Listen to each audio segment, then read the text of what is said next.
Hello students, today we are going to discuss the Alembert's ratio test from the topic of infinite series.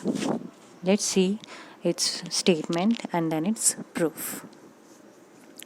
If limit an plus 1 over an is equals to L, then the positive term series an converges if L is less than 1 and diverges if L is greater than 1.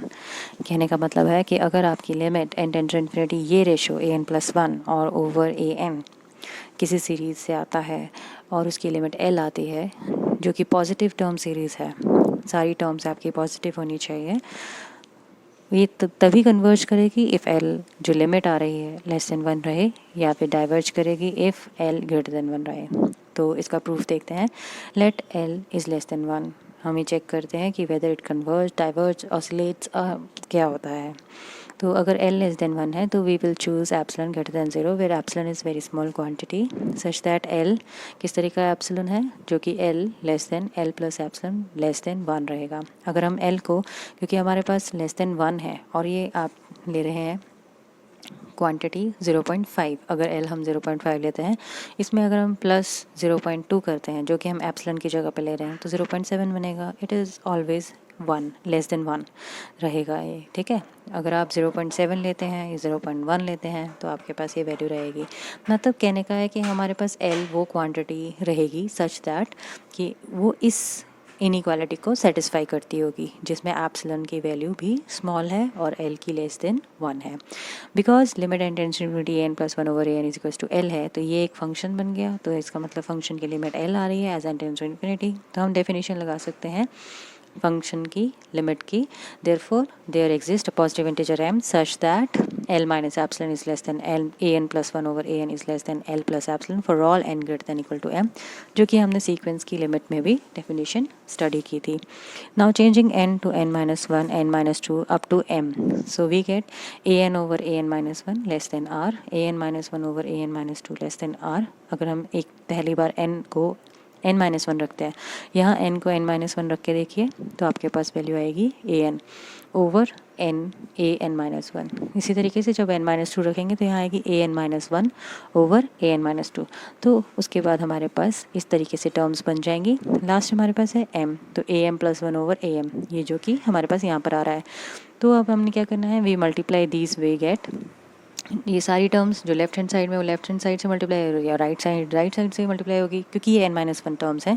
तो a n over a n a m आपके पास, क्योंकि a n minus 1 get cancel with the next term. Similarly n minus 2 get cancel with the next term numerator, है ना. इस तरीके से करते करते हमारे पास फर्स्ट का न्यूमरेटर और लास्ट का डिनोमिनेटर रहेगा a n over a n which is less than a r raised to power n minus m, और an is less than am r raised to power n over r raised to power m.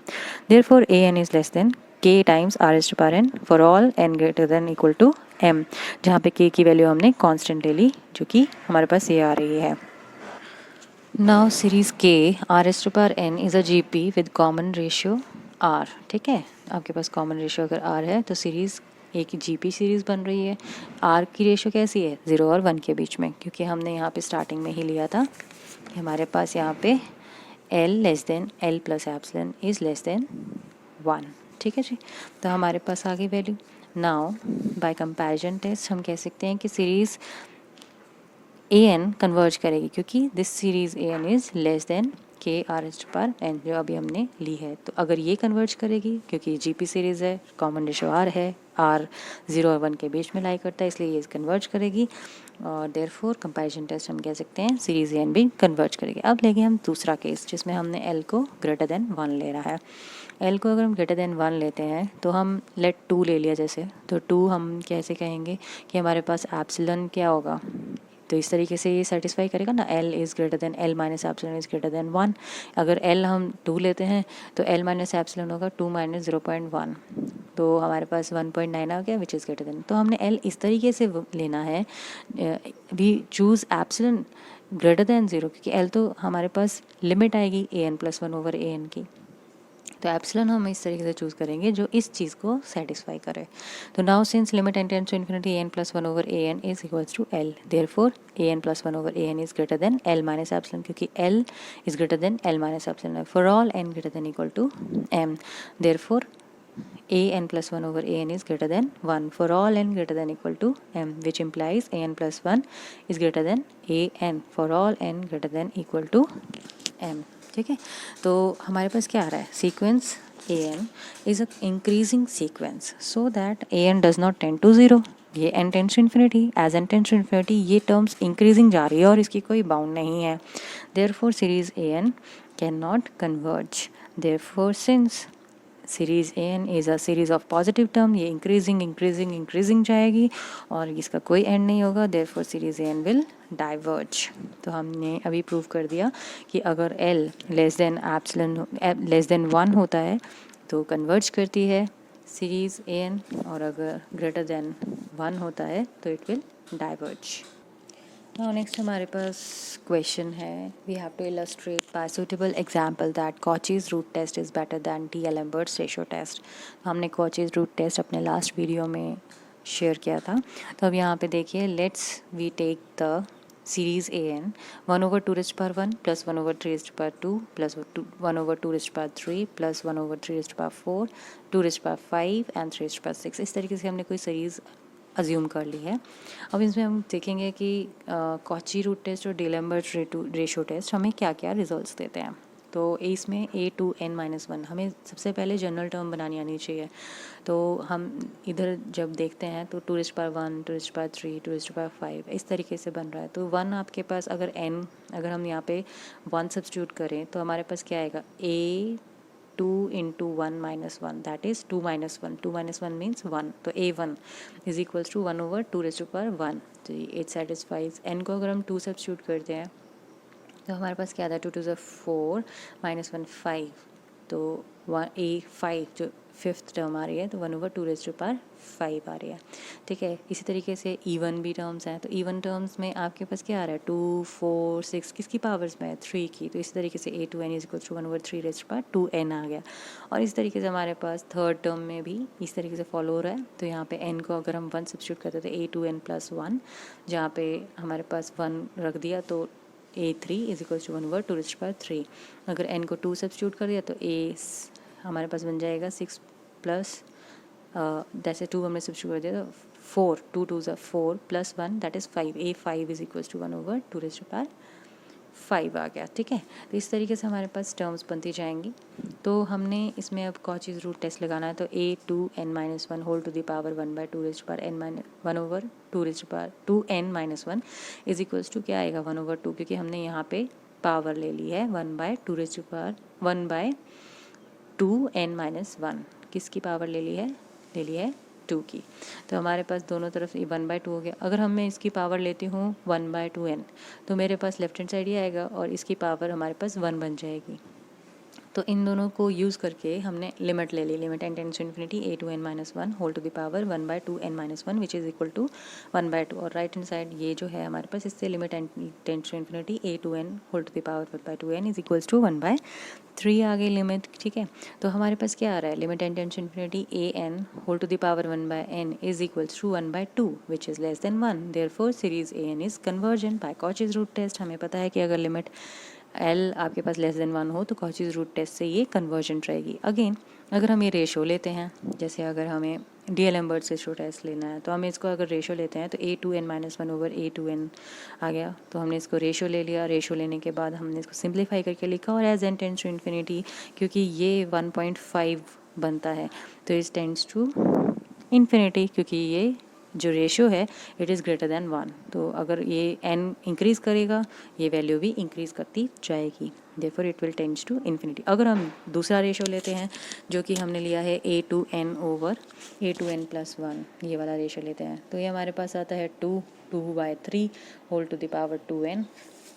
और इसकी ratio क्या बनेगी, इसकी ratio क्योंकि यहाँ पर आपके पास 2/3 है तो इसका मतलब क्या है कि आपकी जो रेशो है लेस देन 1 है, तो as n tends to infinity ये टर्म टेंड्स टू 0 जाएगी।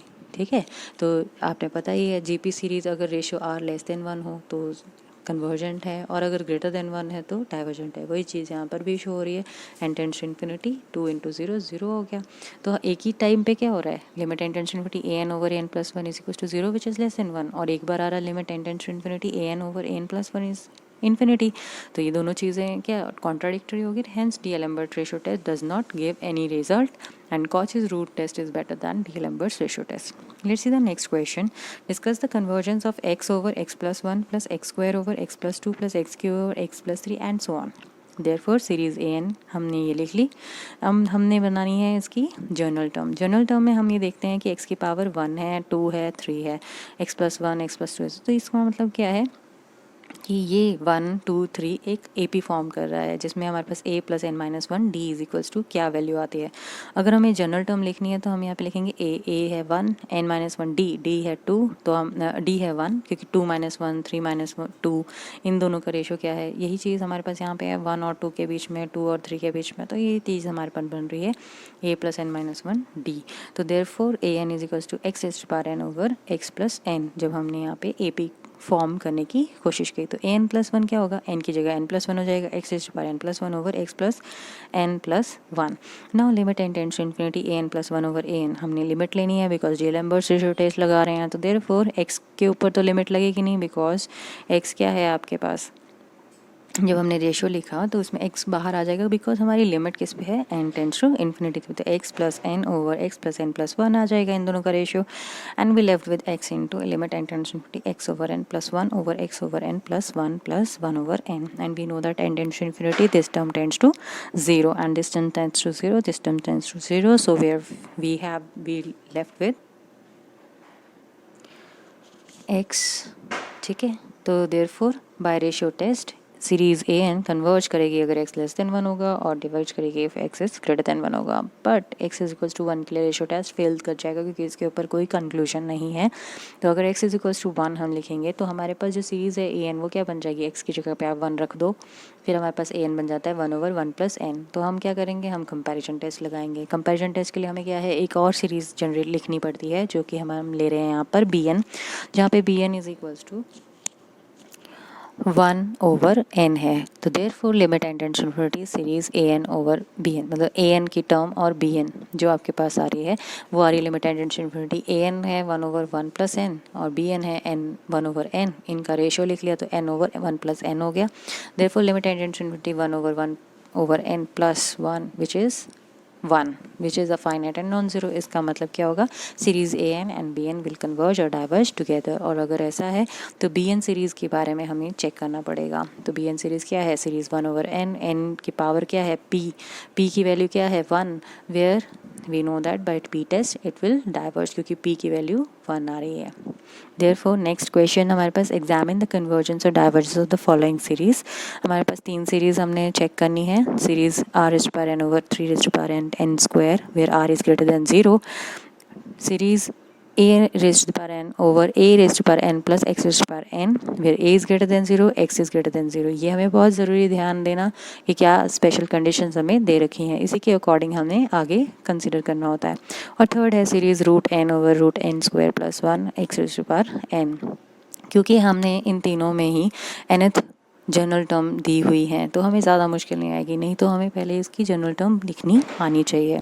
Let's see the first question जिसमें हमारे पास एन एच हमारी आर एच power n 3 raised to power n n square जहाँ आर इज़ ग्रेटर देन 0 होता है। तो ए एन प्लस 1 हमें ए एन के बाद ए एन प्लस 1 लिखना होता है, replace n by n plus 1 हमने लिख दिया। उसके बाद a n plus 1 over a n है, इनमें जो कॉमन है रेशो लिखने के बाद हमने उसको सिंप्लीफाई किया। सिंप्लीफाई करने के बाद हमने इस तरीके से लिखा r over 3 1 over 1 plus 1 over n whole square. ये आप सिंपली कर सकते हैं खुद calculate. Therefore limit n tends to infinity, इसका रेशियो लिया हमने, एन टेंड्स टू इन्फिनिटी में क्या होता है 1 ओवर एन 0 हो जाता है और we left with r over 3।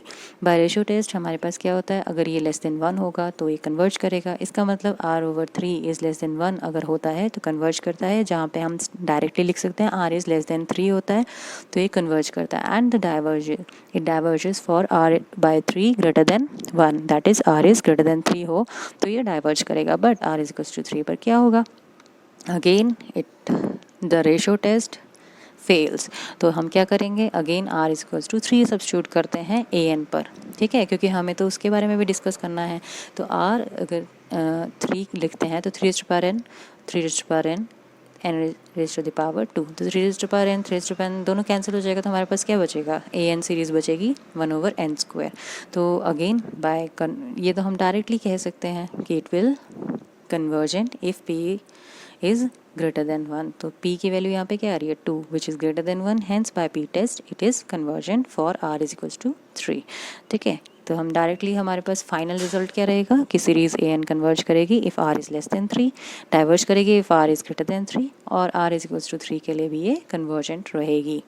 Now next आपके पास जो था that was series an a raised to power n over a raised to power n plus x raise to the power n. तो अब यहाँ पर भी हमारे पास वही रहेगा, हम क्योंकि ए एन इसमें ऑलरेडी लिखा हुआ है एक वैल्यूज़, तो हम इसको नया नाम दे देते हैं यू एन। तो आप इसमें कुछ भी वैल्यू दे सकते हैं, कोई ज़रूरी नहीं है कि जो स्पेसिफिकली ए एन ही लिखना है आपने। तो यहाँ पे यू एन लिख दिया, तो इसी तरीके से यू एन प्लस 1 लिख दिया, इन दोनों की रेशो ले ली। अगर इन दोनों की रेशो हमारे पास आ रही है फाइनली ए टाइम्स, जैसे ये हमने लिख दी है, तो यहाँ पे ए रेज़ टू पावर एन दोनों कैंसिल हो जाएगा, तो यहाँ से क्या बचेगा, ये आपके पास ए बचेगा, बाकी तो आपने एज इट इज़ लिखा है। तो अब हमें क्या करना है, रेशो लिखनी है। तो हमारे पास रेशो आ रही है u n plus 1 over u n is equals to a times this one. अब यहाँ पे हर एक में केस बनेंगे, क्यों, क्योंकि यहाँ पर हमारे पास दो कंडीशंस आ रही है एक्स और ए पर। तो एक्स या तो बड़ा होगा ए से, या लेस देन होगा, या बराबर होगा। तो अगर हमारे पास एक्स ग्रेटर देन ए है, अगर हम पहला केस लेते हैं एक्स इज़ ग्रेटर देन ए, तो हम लिख सकते हैं 1 is greater then A over x greater than 0, ठीक है। तो हम इस रेशो को लिख दिया, यहाँ से हम आराम से लिख सकते हैं ना, बिकॉज ये डिनोमिनेटर में ले जाएंगे और हम लिख सकते हैं 1 is greater then A over x. वैसी चीज़ को हमने लिखा है, क्योंकि ए ग्रेटर देन 0 है, एक्स ग्रेटर देन 0, इसलिए ये 0 से ही ग्रेटर देन होगा। इसीलिए जो हमारे पास बेसिक कंडीशंस जो दी हुई थी वो लिखना, वो कंसिडर करना बहुत ज़रूरी है, जिसमें हमें लिखा गया था कि a is greater than 0 and x is greater than 0. Now therefore a over x whole to the power n tends to 0, because हमें पता है अगर रेशियो आपके पास 0 और 1 के बीच में हो तो हमारे पास it will tend to 0 as n tends to infinity. तो therefore limit n tends to infinity un plus 1 over un, हम इस तरीके से रेशियो बनाने की कोशिश करेंगे ताकि हम इसकी लिमिट्स आराम से लिख सकें इस फॉर्म में। तो हम सबसे पहले इसको इस फॉर्म में लाने के लिए हम क्या करेंगे, x raised to power n को कॉमन ले लिया, 1 plus a raised to power n over x raised to power n, bracket में x raised to power n plus 1 common ले लिया, और भी आगे हमारे पास रेशियो क्या बन रही है a ओवर x, यहाँ पर भी a ओवर x। तो हमारे पास लिमिट आ गई, limit n tends to infinity, तो हमारे पास क्या टर्म बन गई a over x which is further less than 1, ठीक है जी, क्योंकि बाकी जो लिमिट्स हैं वो तो क्या आ गए 0। तो हमारे पास a ओवर एक्स कहाँ से लेस देन 1 है, क्योंकि हमने ये डिड्यूस किया था, अगर ये लेस देन 1 है तो इसकी लिमिट लेस देन 1 आ रही है, तो रेशो टेस्ट क्या कहेगा कि इस विल कन्वर्ज। केस 2 में x लेस देन a ले रहे हैं, ठीक है, x लेस देन a ले रहे हैं, तो इसीलिए हम क्या करेंगे a को डिनोमिनेटर में ले जाएंगे, तो हमारे पास आ गया x ओवर a is less than 1, therefore 0 is less then x ओवर a लेस देन 1। हमारे पास ये रेशो बन रही है 0 और 1 के बीच में x ओवर a, तो हम क्या करेंगे as n tends to infinity, ये टर्म भी टेंड्स टू 0 हो जाएगी। अब अगर हमारे पास u n plus 1 over u n का रेशो आता है, तो इससे पहले जो हमारे पास रेशो आ रहा था, यहाँ पे हमने x को कॉमन लिया था, x raise to power n को कॉमन लिया, अब यहाँ पे a raise to power n को कॉमन लेंगे ताकि हमारे पास ऐसी रेशो बन सके और हम n टेंड्स टू इन्फिनिटी इसको 0 फॉर्म कर सकें। तो हमारे पास आ गया a into a raise to power n common ले लिया, यहाँ पर a n प्लस 1 कॉमन ले लिया, इसकी वजह से हमारे पास क्या बन रहा है, limit n tends to infinity 1 plus x over a whole to the power n, ये पूरी लिमिट क्या बन रही है 1। तो हमारे पास क्या है, क्योंकि ये लिमिट 1 बन रही है तो रेशो टेस्ट फेल कर जाएगा। तो अगर ये रेशो टेस्ट फेल कर जाता है तो हमें लिमिट चेक करनी है यू एन की as n tends to infinity, because it is a positive term series, क्योंकि इसमें a भी ग्रेटर देन 0 है और x भी ग्रेटर देन 0 है। तो लिमिट ले ली हमने, इसकी लिमिट ली x ओवर a की फॉर्म में लिखा और ये 1 आ गया which is not equal to 0, तो therefore it will not converge, but positive term series है तो इट विल डाइवर्ज, क्योंकि ये इंक्रीजिंग ही रहेगा। केस 3 में x is equals to a लेते हैं हम, तो यू एन की वैल्यू होगी a raise to power n plus a raise to power n। हमने जब इसको कॉमन लिया तो हमारे पास क्या बन गया, ऐड कर डिनोमिनेटर को, तो 1/2 बन गया, 1/2 which is not equal to 0, therefore it can not converge, ठीक है। Limit n tends to infinity अगर ऐसा होता है कि वैल्यू आती है विच विल नॉट कन्वर्ज, क्योंकि ये 0 नहीं हो रही है, बट सीरीज यू एन क्या है, पॉजिटिव टर्म से, therefore series u n will diverge and therefore given series UN is convergent अगर x is greater than a है, diverges if x lies between 0 and a। हर एक question में यही चीज़ करनी है हमें check, that is the ratio an+1/an और उसकी लिमिट n टेंड्स टू इन्फिनिटी, उसी से हमें कंक्लूड करना है बाय डीएलेम्बर्ट्स रेशियो टेस्ट से।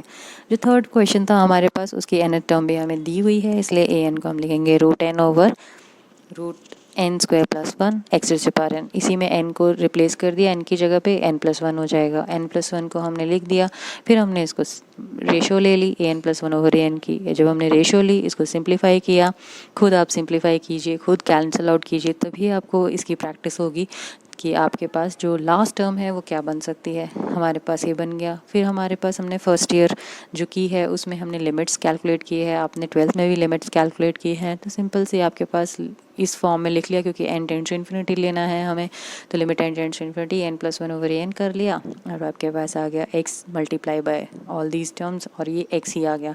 डीएलेम्बर्ट्स रेशियो टेस्ट क्या कहता है, series an will converge if x is less than 1, diverges if x is greater than 1। ठीक है, ये तो सिंपली हमारे पास आ गया। But if what if x is equal to 1, ठीक है, तो for x is equals to 1 we take the ratio test fails।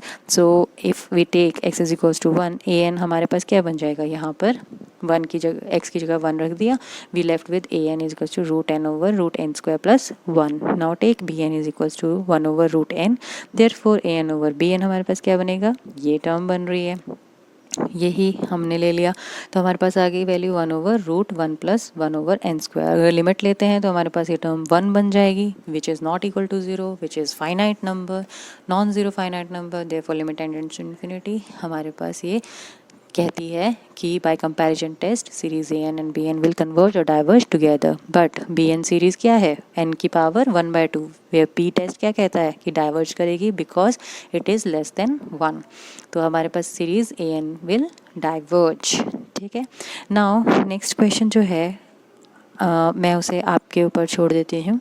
Practice की जितनी करेंगे, क्वेश्चंस जितने टाइप के करेंगे उतना आपको क्लियर होगा। यहाँ पे जो नेक्स्ट और लास्ट क्वेश्चन आपके पास है, show that the series x - x² / 2 + x⁻³ - x⁻4/4 + so on up to infinity is convergent for x lies between -1 से 1 के बीच में। तो आई होप आप ये कर सकेंगे। एक बार हमें रेशो लेनी है an+1/an की, क्योंकि ये -1 से 1 के बीच में अगर हम इसका मॉडुलस चेक करते हैं तो हम डायरेक्टली बता सकते हैं कि -1 और 1 के बीच में क्या रिजल्ट रहेगा। उसके बाद इक्वल टू 1 के लिए हमने चेक करना है। इक्वल टू 1 में ये बनती है लेबनीज़ सीरीज़, और वहाँ से आपने पढ़ी हुई है लेबनीज़ सीरीज़, आप इसको आराम से कर पाएंगे। पर जितना आप प्रैक्टिस करेंगे उतना आपको फ़ायदा होगा। मैंने इसको क्वेश्चन को सॉल्व करने का एक तरीका बता दिया है। आई होप आप इसको प्रैक्टिस करें। Thank you.